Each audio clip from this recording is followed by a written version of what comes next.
नमस्कार, मी पंडित मानसी. खेळ ग्रहांचा या कार्यक्रमामध्ये आपणा सर्वांचं स्वागत. आज आपण पाहणार आहोत की स्त्रीकडून धनलाभ हा पत्रिकेमध्ये योग कसा असतो.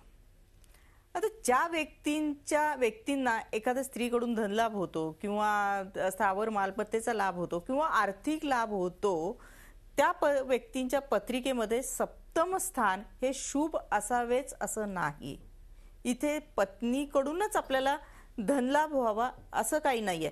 इथे सप्तम स्थान म्हणजे आपल्या वैवाहिक जीवनाशी संबंधित आलं, पण आपण बघतो की स्त्रीकडून धनलाभ कसा होईल.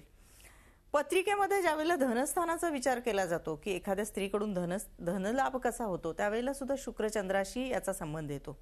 शुक्रचंद्र किंवा धनस्थानाचा ज्यावेळेला विचार करतो, आर्थिक व्यवहाराचा विचार करतो, त्यावेळेला आपल्याला धनस्थानाबरोबर पंचम स्थानाचाही विचार केला जातो आणि अष्टम स्थानाचाही विचार केला जातो. आता धनस्थान म्हणजे काय, कोणतं स्थान? पत्रिकेमध्ये द्वितीय स्थानाला कुटुंब स्थान मानलं जातं. वैवाहिक जीवनाशी ते निगडीत आहे. विवाह सप्तम स्थानाशी ते निगडीत आहे. अगदी हे धनाशी सुद्धा निगडीत आहे. याला धनस्थानही म्हणलं जातं. पंचम स्थान हे पत्रिकेमध्ये प्रेमाशी निगडीत आहे, संततीशी निगडीत आहे. तरीही या स्थानावरून सुद्धा आपल्याला धनाचा विचार केला जातो. अष्टम स्थान हे धनस्थानाचं सप्तम स्थान म्हणजे धनस्थानाच्या समोरचं स्थान. आता अष्टम स्थानाला मृत्यूस्थान मानलं जातं आणि या स्थानावरून मग धनाचा विचार कसा करायचा. ज्यावेळेला सप्तमेश अष्टमामध्ये असेल, बघा मी तुम्हाला सांगितलं की सप्तमेश अष्टमामध्ये असतो त्यावेळेला घटस्फोट होतो किंवा वैधव्य योग येण्याचे सुद्धा चान्सेस असतात. पण ते योग कसे येतात की ज्यावेळेला शुभ अशुभ ग्रहांची यांची दृष्टी किंवा प्रतियुती किंवा योग येतात किंवा पापकर्तरीमध्ये असे योग येतात सप्तम स्थानाशी, त्यावेळेला हे योग येतात. पण धनस्थान अष्टम स्थान हे धनस्थानाच्या समोरचं स्थान असल्यामुळे ह्या स्थानाचा बराचसा विचार करावा लागतो. ज्यावेळेला सप्तमेश धनस्थानामध्ये अष्टम स्थानामध्ये असतो त्यावेळेला तो शुभ ग्रह असेल, चंद्र असेल, शुक्र असेल किंवा गुरु असेल आणि त्याची पूर्ण दृष्टी धनस्थानावरती येत असेल, त्यावेळेला सासऱ्याकडून धनलाभ होतो. म्हणजे आपली होणारी जी बायको असते त्यावेळेला आर्थिक सुबत्ता घेऊन आपल्याकडे येते. दुसरी गोष्ट म्हणजे भाग्यस्थानाचाही विचार करायला लागतो. सप्तमेश भाग्यस्थानामध्ये असेल त्यावेळेला आपला लग्नानंतर भाग्योदय होतो. म्हणजे विवाह झाल्यानंतरचा दुसरा टप्पा आपला सुरू होतो, तोही आर्थिक सुबत्तेसाठी. भाग्य म्हणजे आपला भाग्योदय करणारे काही योग असतात ते. आणि अशामध्ये ज्यावेळेला तुम्हाला धनेशाची दशा किंवा अंतर्दशा येते त्यावेळेला आर्थिक भरभराट चांगल्या प्रकारे येते. ज्यावेळेला धनस्थानाचा स्वामी आणि सप्तम स्थानाचा स्वामी एकच असेल आणि तो लाभस्थानामध्ये असेल त्यावेळेला सुद्धा आर्थिक भरभराट आपल्याला होते आणि स्त्रीकडून धनलाभ होतो. लाभस्थान म्हणजे काय की पत्रिकेमधील 11वं स्थान. 11वं स्थान याला लाभस्थान म्हणतात. म्हणजे एखाद्याकडून आपल्याला काहीतरी मिळणं, लाभ होणं म्हणजे लाभस्थान. आणि ह्या स्थानाशी ज्यावेळेला संपर्क येतो त्यावेळेला बऱ्याचशा गोष्टी आपल्याला स्त्रीकडून मिळून जातात. पत्रिकेमध्ये धनस्थान, पंचम स्थान, अष्टम स्थान, लाभस्थान यांचा संबंध जर सप्तम स्थानाशी किंवा सप्तमेशाची म्हणजे सप्तमामध्ये जी राशी असेल त्याचा स्वामी, जर उदाहरणार्थ सप्तमामध्ये वृषभ राशी असेल त्याचा स्वामी शुक्र, याच्याशी जर संबंध येत असेल त्यावेळेला सुद्धा आपल्याला स्त्रीकडून धनलाभ होतो. शुक्राशी किंवा सप्तम व धनस्थानातल्या एखाद्या ग्रहाशी एकमेकाच्या अनन्य योगात म्हणजे सप्तमेश लाभस्थानामध्ये असेल किंवा लाभश सप्तम स्थानामध्ये असेल किंवा सप्तमेश धनस्थानामध्ये असेल, धनेश सप्तम स्थानामध्ये असेल त्यावेळेला सुद्धा स्त्रीकडून आपल्याला धनलाभ होतो.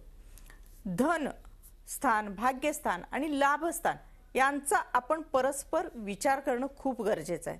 त्याचबरोबर चंद्र, शुक्र यासारखे जे ग्रह आहेत, चंद्राच्या धनस्थानाशी म्हणजे चंद्र समजा लग्नी आहे आणि तुमचं धनस्थानाशी किंवा चंद्र तुमच्या सुखस्थानामध्ये आणि पंचम स्थानामध्ये शुभ ग्रह असतील म्हणजे चंद्राच्या धनस्थानामध्ये शुभ ग्रह असतील तरी सुद्धा स्त्रीकडून आपल्याला धनलाभ होतो. सप्तमाच्या धनस्थानी, आता सप्तमाचं धनस्थान कोणतं तर अष्टमस्थान. अष्टमस्थान हे मृत्यूस्थान आहे.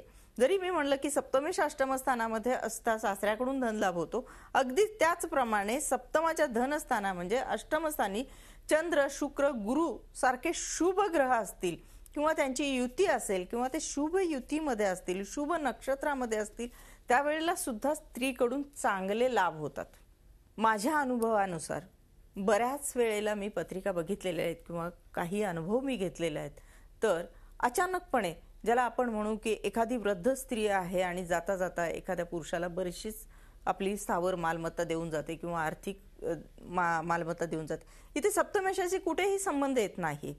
त्या इथे संबंध कुठे येतो की वयाचा पण येत नाही, मातृत्वाच्या रूपाने सुद्धा स्त्री आपल्याला ती बरंचसंच काही देऊन जाते.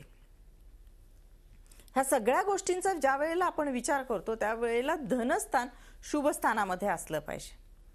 आता आपण इथे घेऊया एक छोटासा ब्रेक आणि ब्रेक नंतर धनस्थान कसा मिळतो कुंडलीतून स्त्रीकडून त्याचा आपण विचार करूया.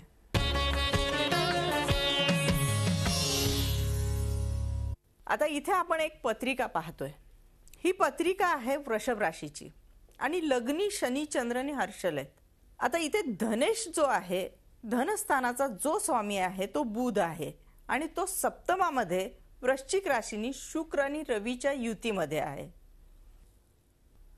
आणि लाभेश जो लाभस्थानाचा स्वामी जो गुरु आहे, तो गुरु त्या गुरुच्या शुभ योगामध्ये हे सप्तम स्थान आलेलं आहे. हा 9 पंचम योग करतो. त्यामुळे या पत्रिकेमध्ये जी व्यक्ती आहे त्याला स्त्रीकडून धनलाभ झालेला आहे. आणखीन एक योग म्हणजे या पत्रिकेतला लग्नेश, धनेश आणि पंचमेश आणि चतुर्थेश म्हणजे लग्न स्थानाचा स्वामी शुक्र, पंचम स्थानाचा स्वामी बुध, चतुर्थ स्थानाचा स्वामी रवी, हे तिन्ही ग्रह आहेत ते सप्तमामध्ये आहेत आणि त्यांची युती आहे आणि हे शुभ ग्रह आहेत. दुसरी गोष्ट म्हणजे लग्नेश हा अष्टमेश आणि लाभेश हा उच्च गुरु जो आहे तो उच्च राशीनी इथे आहे. कर्केचा गुरु उच्चीचा मानला जातो आणि तो पराक्रमामध्ये आहे. तो नवमांशात असल्यामुळे अचानक धनलाभ झालेला आहे स्त्रीकडून ह्या व्यक्तीला. ज्या वेळेला आपण अशा अनेक पत्रिका बघतो, पत्रिकेमध्ये धनस्थान, पंचमस्थान, अष्टमस्थान यांच्याशी परस्परांशी शुभ योग बनले तरी सुद्धा धनलाभ होतो स्त्रीकडून. लग्नेश, सप्तमेश, भाग्येश, धनेश हे ज्या वेळेला धनस्थानामध्ये येतात, म्हणजे हे जे पत्रिकेमध्ये आपण द्वितीय स्थान बघतो ज्याला धनस्थान म्हणतो, त्या स्थानामध्ये ज्या वेळेला लग्नस्थानाचा स्वामी किंवा सप्तम स्थानाचा स्वामी किंवा भाग्यस्थानाचा स्वामी ह्या धनस्थानामध्ये धनेशाबरोबर म्हणजे धनस्थानामध्ये असताना त्याच्याबरोबर युती करतो, त्यावेळेला सुद्धा एखाद्या स्त्रीकडून आपल्याला अचानकपणे धनलाभ होतो.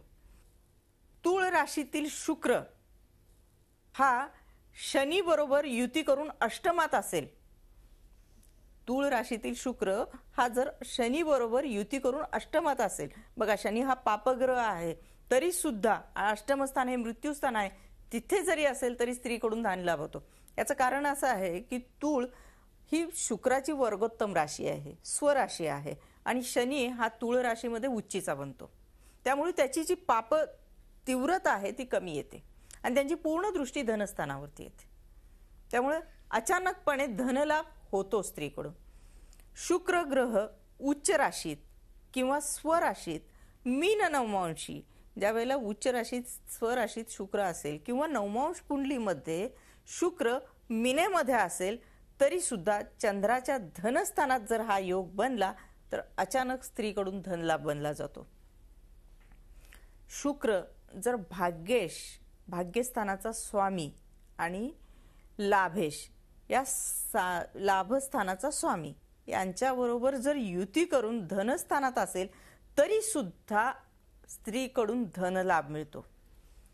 सप्तमेशाच्या सप्तम स्थानामध्ये, आता सप्तमेशाचं सप्तम स्थान म्हणजे लग्नस्थान आणि या लग्नस्थानामध्ये ज्या वेळेला धनेश आणि लाभेश किंवा भाग्येश हे जर शुभ ग्रह शुभ युतीत असतील तरी सुद्धा स्त्रीकडून धनलाभ होतो.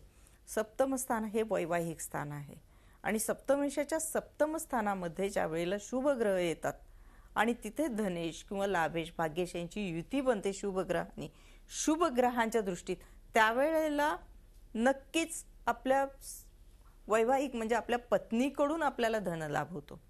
हे योग बघत असताना किंवा आपल्याला याच्यामध्ये आणखीन जास्त चांगल्या प्रकारे योग यावेत किंवा आपल्या पत्नीकडून चांगल्या प्रकारे आपल्याला आर्थिक सुबत्ता मिळावी असं जर आपल्याला जास्तीत जास्त त्याच्यामध्ये वाढ करावी अशी वाटत असेल, ओम ह्रीम नमः हा लक्ष्मी मंत्र आहे. हा लक्ष्मी मंत्राचा जर 108 वेळा रोज जप केलात तर बऱ्याच अंशी लक्ष्मी प्रसन्न होते. ओम श्रीम ह्रीम श्रीम कमले कमलालये प्रसिद्ध प्रसिद्ध ओम श्रीम ह्रीम श्रीम ओम महालक्ष्मी नमः हा जप सुद्धा खूप चांगल्या प्रकारे आपल्याला मदत करून जातो. ओम ऐं ह्रीम क्लीम चामुंडाय विच्छे हा सुद्धा मंत्र आपल्यासाठी खूप चांगल्या प्रकारे फल यशदायी ठरतो.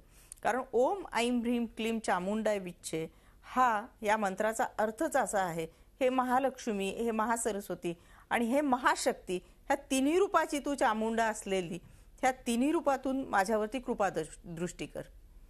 म्हणजे याचा अर्थ असा आहे आपल्याला की मला शक्ती दे, मला बुद्धी दे आणि मला लक्ष्मी दे. त्यामुळे इथून आपल्याला बऱ्याच अंशी स्त्रीकडून धनलाभ होण्याचे चान्सेस जास्तीत जास्त आहेत. सप्तम स्थान याला सगळ्यात महत्त्वाचं आहे की आपल्या वैवाहिक जीवनात आपल्या पत्नीकडून आपल्याला नोकरीमध्ये, व्यवसायामध्ये, आपल्या कुटुंबामध्ये आपल्याला साथ मिळावी. आज आपण बघतोय ह्या धक्काधक्कीच्या या काळामध्ये किंवा या अलीकडच्या ह्याच्यामध्ये की आपल्याला कुठेही यश मिळत नाही किंवा एकाच्या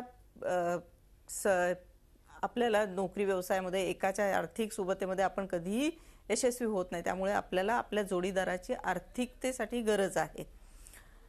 त्यामुळे हे मंत्र आणि हे योग पाहणे खूप गरजेचं आहे. आज आपण इथेच थांबूया.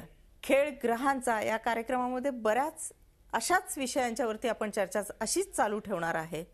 तोपर्यंत पंडित मानसीचा नमस्कार.